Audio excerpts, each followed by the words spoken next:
നമസ്കാരം. Voice of വിക്ടിംസിലേക്ക് സ്വാഗതം.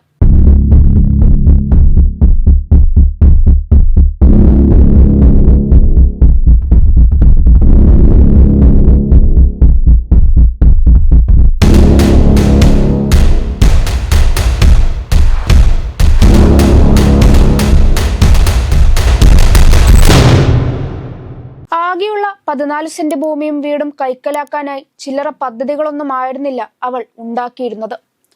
ഒടുവിൽ അവൾ വിചാരിച്ച സമയത്ത് സ്വത്ത് കിട്ടില്ല എന്ന കാര്യം മനസ്സിലായതോടെ തനിക്ക് വിലങ്ങുതടിയായി നിന്ന സ്വന്തം മാതാപിതാക്കളെ കൊല്ലുവാൻ അവർ പദ്ധതിയിടുകയാണ്. എന്നാൽ എന്തോ ഒരു ഭാഗ്യം കൊണ്ട് ഇവരുടെ അച്ഛൻ ഈ വധശ്രമത്തിൽ നിന്ന് രക്ഷപ്പെടുന്നു. പക്ഷേ സ്വന്തം മകളെ അത്രമേൽ വിശ്വസിച്ച ആ അമ്മയ്ക്ക് ജീവൻ നഷ്ടമാവുകയാണ്. അല്ല, ആ ജീവൻ മകൾ എടുക്കുകയാണ്.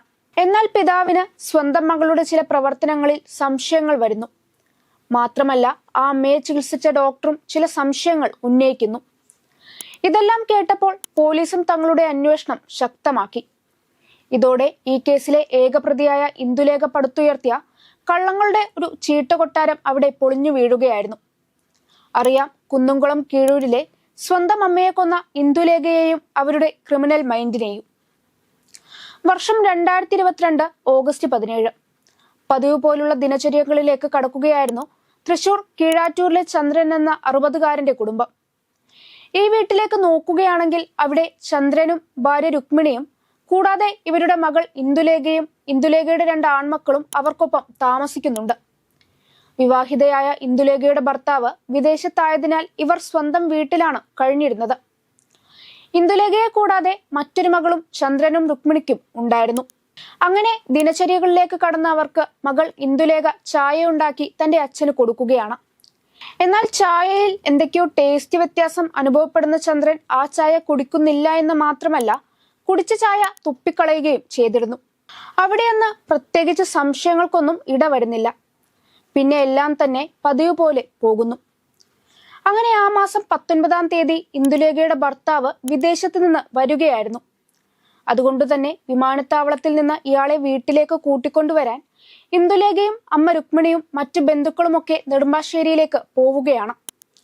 ആ സമയം ഇന്ദുലേഖ എന്തൊക്കെയോ കഴിക്കാനും കുടിക്കാനും ഒക്കെ എടുത്തിരുന്നു.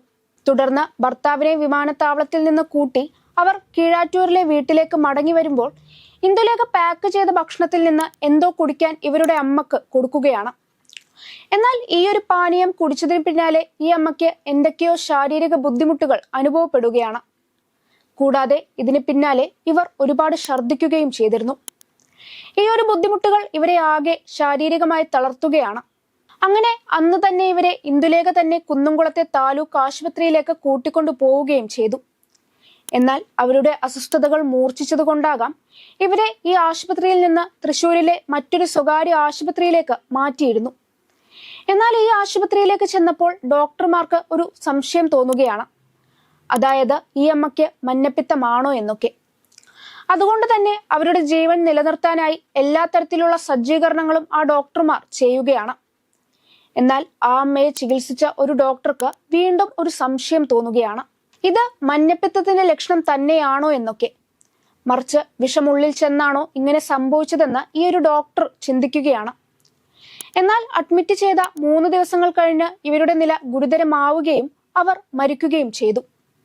എന്നാൽ ആദ്യമേ പറഞ്ഞതുപോലെ ഈ ഡോക്ടർക്ക് ഈ ഒരു മരണത്തിൽ സംശയങ്ങൾ മൂർച്ഛിക്കുകയാണ്. അതുകൊണ്ട് തന്നെ ഇയാൾ ഈ മരണവിവരം വളരെ രഹസ്യമായി അവിടുത്തെ പോലീസിനെ വിളിച്ചറിയിക്കുകയാണ്. അങ്ങനെ പോലീസും ഡോക്ടറും ചേർന്ന് ഈ അമ്മയുടെ ബോഡി പോസ്റ്റ്മോർട്ടം ചെയ്യാൻ തീരുമാനിക്കുകയാണ്.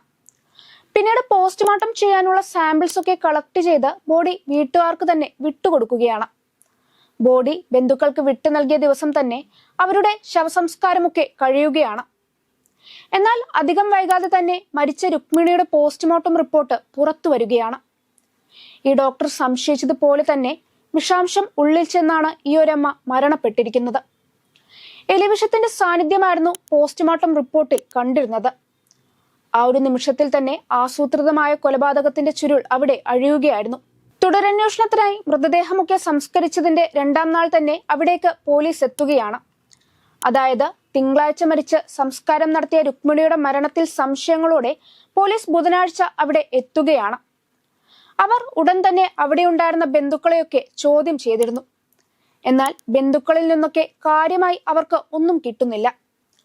പിന്നീട് രുക്മിണിയുടെ സഹോദരിയുടെയും ഭർത്താവിനെയും പോലീസ് ചോദ്യം ചെയ്യാൻ ആരംഭിച്ചു. എന്നാൽ ഇവരുടെ സഹോദരിയിൽ നിന്ന് കാര്യമായ മറുപടികളൊന്നും പോലീസിന് കിട്ടുന്നില്ല. എന്നാൽ രുക്മിണിയുടെ ഭർത്താവ് പോലീസുകാരോട് ചില കാര്യങ്ങളൊക്കെ പറയുകയാണ്. അതായത് തങ്ങളുടെ വീട്ടിൽ ചില പ്രശ്നങ്ങളൊക്കെ ഉണ്ട് എന്ന് മാത്രമല്ല, കുറച്ചു ദിവസം മുമ്പ് മകൾ തന്ന ചായയിലെ രുചി വ്യത്യാസത്തിനെയും ഒക്കെ കുറിച്ച് അയാൾ പോലീസിനോട് പറയുകയാണ്. മാത്രമല്ല, ഇതിന്റെ പിറ്റേ ദിവസം ഇന്ദുലേഖ മകന്റെ കയ്യിൽ ഒരു എലിവിഷത്തിന്റെ പാക്കറ്റ് കളയാനായി ഏൽപ്പിച്ചിരുന്നു എന്നതടക്കമുള്ള കാര്യങ്ങൾ ഇയാൾ പോലീസിനോട് പറയുകയാണ്. ഇതിന് പിന്നാലെ തന്നെ പോലീസ് ഇന്ദുലേഖയെ വിളിച്ച് ചോദ്യം ചെയ്യിപ്പിക്കുകയാണ്. ആ സമയം തന്നെ സത്യം ഏകദേശം പോലീസ് മനസ്സിലാക്കിയിരുന്നു. അങ്ങനെ ഈ കാര്യങ്ങളൊക്കെ പോലീസ് ഇന്ദുലേഖയോട് പറയുകയാണ്. ഇന്ദുലേഖ ആദ്യമേ പല വാദങ്ങളും നിരത്തിയിരുന്നു. എന്നാൽ പോലീസ് ഉടൻ തന്നെ ഇന്ദുലേഖയുടെ പക്കൽ നിന്ന് അവരുടെ ഫോൺ പിടിച്ചു വാങ്ങുകയായിരുന്നു. ആദ്യം പോലീസ് നോക്കിയത് ഗൂഗിളിലെ ഇവരുടെ സെർച്ചിങ് ഹിസ്റ്ററി ആയിരുന്നു. ആ ഒരു സെർച്ചിങ് ഹിസ്റ്ററിയിൽ നിന്ന് അവർക്കൊരു നിർണായക വിവരം കിട്ടുകയാണ്. എങ്ങനെ വിഷം കൊടുത്ത് കൊല്ലാമെന്ന് ഗൂഗിളിൽ ഇന്ദുലേഖ സെർച്ച് ചെയ്തതായിരുന്നു ആ നിർണായക കണ്ടെത്തൽ. പിന്നീട് പോലീസിന്റെ ചോദ്യം ചെയ്യലിൽ അധികം പിടിച്ചു നിൽക്കാൻ സാധിക്കാതെ ഇവർ കുറ്റസമ്മതം നടത്തുകയാണ്. താൻ തന്നെയാണ് സ്വന്തം അമ്മയെ കൊന്നത് എന്നും സ്വത്തിന് വേണ്ടിയാണ് താൻ അമ്മയെ കൊന്നത് എന്നും ഇവർ പോലീസിനോട് സമ്മതിച്ചു. വിദേശത്തുള്ള ഭർത്താവിന്റെ പണം ഉപയോഗിച്ചാണ് ഇവർ ജീവിച്ചിരുന്നത്. എന്നാൽ സാധാരണ ഒരു ജീവിതം നയിക്കുന്നതിന് പകരം അവർ ആഡംബരമായ പണം ഒരുപാട് ദൂർത്തടിക്കുന്ന ജീവിതമാണ് നയിച്ചിരുന്നത്. മാസം മാസം ഭർത്താവ് അയക്കുന്ന കാശ് മതിയാകാതെ വന്നതോടെ ഇന്ദുലേഖ തന്റെ സ്വർണ്ണാഭരണങ്ങളൊക്കെ പണയം വെക്കുകയാണ്. 8 ലക്ഷം രൂപയ്ക്കാണ് ഇവർ സ്വർണ്ണാഭരണങ്ങളെല്ലാം പണയം വെച്ചിരിക്കുന്നത്. എന്നാൽ ഭർത്താവ് പെട്ടെന്ന് നാട്ടിൽ വന്നതുകൊണ്ട് തന്നെ ഭർത്താവ് അയച്ച പണത്തിനെ പറ്റിയും കൂടാതെ ആഭരണങ്ങൾ പണയം വെച്ചത് ഉൾപ്പെടെയുള്ള കാര്യങ്ങൾ കയ്യോടെ വീട്ടുകാരും ഭർത്താവും ചോദിക്കുമെന്ന് മനസ്സിലാക്കിയതോടെ ഇവർ എത്രയും പെട്ടെന്ന് ആ പണയത്തിൽ വെച്ച ആഭരണങ്ങൾ തിരിച്ചെടുക്കണം എന്നായി ചിന്ത. എന്നാൽ അവരുടെ കയ്യിൽ പണയം വെക്കാൻ മറ്റു കാര്യങ്ങളൊന്നും ഉണ്ടായിരുന്നില്ല. മാത്രമല്ല, 8 ലക്ഷം പോലെ ഒരു തുക ഒരാളോട് കടം ചോദിച്ചാൽ അത് മറ്റുള്ളവർക്ക് സംശയം ഉണ്ടാകുമെന്ന് മനസ്സിലാക്കിയതോടെ ഇവർ തന്റെ കുടുംബസ്വത്ത് ഭാഗം വെക്കാൻ ആവശ്യപ്പെടുകയാണ്. എന്നാൽ അത് ഉടനൊന്നും ഭാഗം വെക്കുന്നില്ല എന്നായിരുന്നു ഈ മാതാപിതാക്കളുടെ മറുപടി. ഇതോടെ ഇവരെ എന്നേക്കുമായി ഒഴിവാക്കി സ്വത്തിന്റെ ഒരു ഭാഗം ഇവർക്കെടുക്കാൻ ഇവർ പദ്ധതിയിടുകയാണ്. ആദ്യം വിഷം നൽകിയത് അച്ഛനായിരുന്നു. ചായയിലാണ് ആദ്യം ഇവർ വിഷം കലർത്തിയത്. എന്നാൽ ആദ്യം പറഞ്ഞതുപോലെ ടേസ്റ്റ് വ്യത്യാസം കാരണം ആ അച്ഛൻ ചായ കുടിക്കുന്നില്ല. പിന്നീടാണ് ഇവർ ഇതേ പദ്ധതി അമ്മയോട് എടുത്തത്. എന്നാൽ സ്വത്ത് കൊടുക്കില്ല എന്ന് പറഞ്ഞത് തന്റെ ജീവനെടുക്കാൻ മാത്രം വൈരാഗ്യം ആ മകളിൽ ഉണ്ടാക്കില്ല എന്ന് ആ അമ്മ ചിന്തിച്ചിരിക്കാം. എന്നാൽ മാതാപിതാക്കളെ അപായപ്പെടുത്താൻ 2 മാസം മുമ്പും ഇന്ദുലേഖ ശ്രമിച്ചിരുന്നു എന്ന റിപ്പോർട്ടാണ് പിന്നീട് പുറത്തു വന്നത്. അന്ന് ഇന്ദുലേഖ $20 ഗുളികകൾ വാങ്ങി. അതിൽ കുറച്ച് ഇരുവർക്കും നൽകി. തെളിവെടുപ്പിൽ അവശേഷിച്ച ഗുളിക പാക്കറ്റും പോലീസ് കണ്ടെത്തിയിരുന്നു. ഇന്ദുലേഖ അമ്മയെ കൊല്ലാൻ ഉപയോഗിച്ച എലിവിഷത്തിന്റെ ബാക്കിയും വിഷം നൽകിയ പാത്രവും തെളിവെടുപ്പിനിടെ കണ്ടെത്തിയിട്ടുണ്ട്. കീഴൂരിലെ വീട്ടിൽ പ്രതി ഇന്ദുലേഖയുമായി നടത്തിയ തെളിവെടുപ്പിലാണ് വിഷം കണ്ടെത്തിയത്.